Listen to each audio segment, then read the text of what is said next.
Mexico 1821, From Colony to Nation. This is Freedom Files, the untold story of how nations broke their chains. A land claimed by an empire. For more than 300 years, the land known today as Mexico lived under Spanish rule. Spain called it New Spain, a colony rich in silver, gold, and land, but built on exploitation. Indigenous civilizations, the Aztec, Maya, Mixtec, and many others, were conquered, displaced, and forced into labor. Enslaved Africans were brought to work the mines and plantations.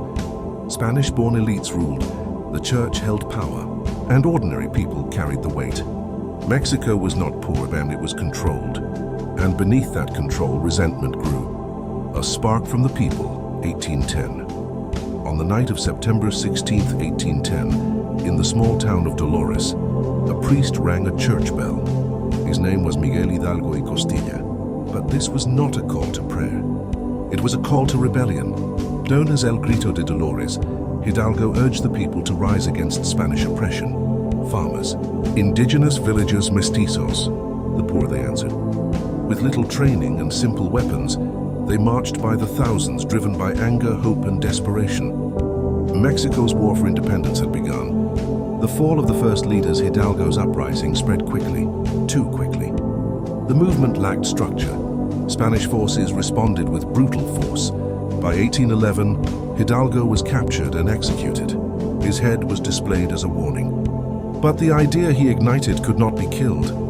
Leadership passed to another priest, José María Morelos. Morelos transformed rebellion into strategy. He organized congresses, drafted independence documents, and demanded equality for all Mexicans. Yet by 1815, he too was captured and executed. Spain believed the rebellion was over. They were wrong.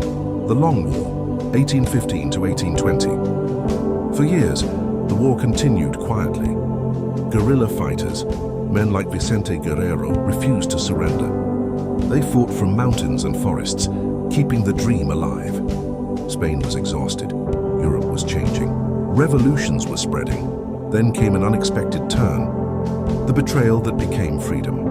In 1820, Spain faced a liberal revolution at home that weakened royal authority. Colonial elites in Mexico grew nervous. They feared losing their power.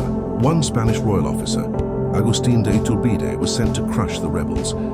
Instead, he changed sides. In 1821, Iturbide met rebel leader Vicente Guerrero. Together, they formed the Plan of Iguala, calling for independence from Spain, unity of all social classes, protection of religion and rights. The alliance shocked the empire. Spanish authority collapsed almost overnight. Independence achieved, 1821. On September 27, 1821, the Army of the Three Guarantees entered Mexico City. The next day, Mexico was declared independent. After 3 centuries, Spanish rule was over. Mexico was no longer a colony. It was a nation. A complicated birth freedom did not bring instant peace. Mexico would face political instability, internal conflict, empire, then republic, foreign invasions, but the chain had been broken. Mexico now controlled its destiny, and its independence sent a clear message. Empires could fall, even after centuries of control. Moral of the story: freedom often begins with ordinary people who refuse to accept injustice as destiny. Mexico teaches us, a nation may be born in struggle, but its future is shaped by courage and unity.